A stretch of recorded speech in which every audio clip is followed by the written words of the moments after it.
Hi everyone, it's Monica, and welcome back to Tailor-Made Cards for You.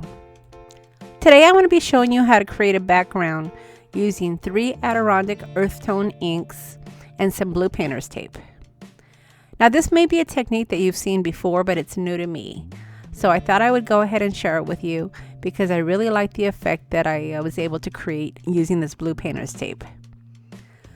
To begin, you want to peel off some of your blue painter's tape and then just simply run it across your ink pad.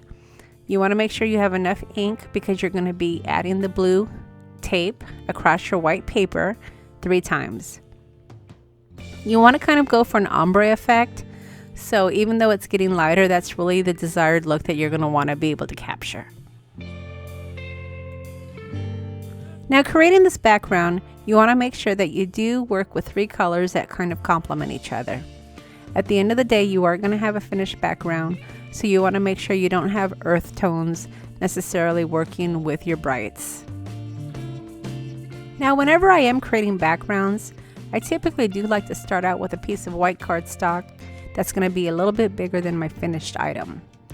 So to begin, I did start with a white piece of cardstock that measured 4 1/4 by 5 1/2. I like my edges to be finished, so typically after I've added my background, I will finish it off with a stitched die.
Now, while this background is not difficult, you do have to take your time and make sure that you do switch up the blue painter's tape between the colors.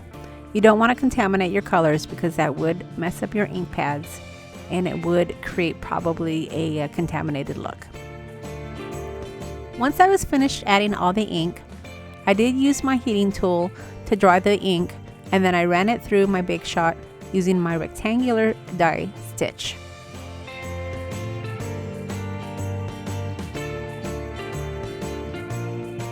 The stamp that I'm working with is from Simply Stamps, and it is a sentiment that I created on my own.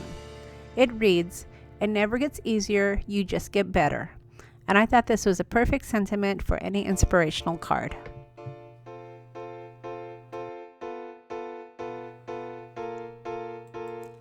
That's one thing that I really love about Simply Stamps, is the ability to create my own sentiments.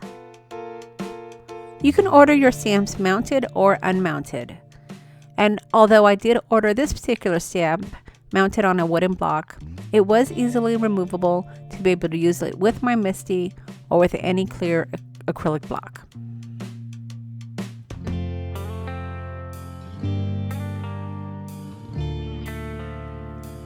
Now for my focal point, I did decide to use some paper flowers from Recollections. This pack was picked up at my local Michael's store, but you could easily use any type of paper flower. I wanted my focal point to be nice and large, so I ended up choosing a nice big brown flower.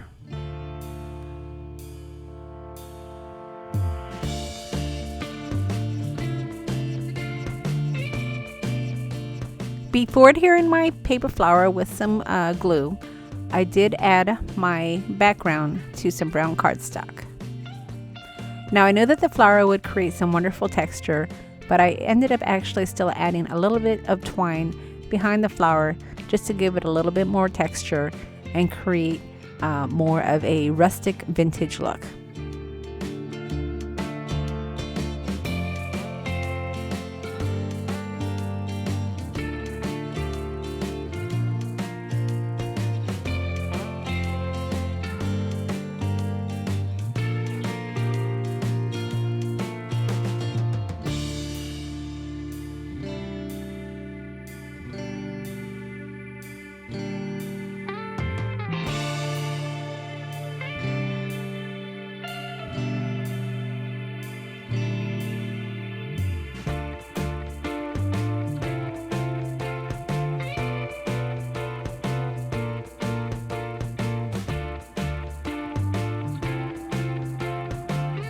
Once I had the twine exactly the way that I liked it, I went ahead and I used my glue gun to adhere the center, and then I added some more glue to the center of the flower and pressed it down to help keep the twine in place. At this point, the only thing left was to adhere it to my white cardstock.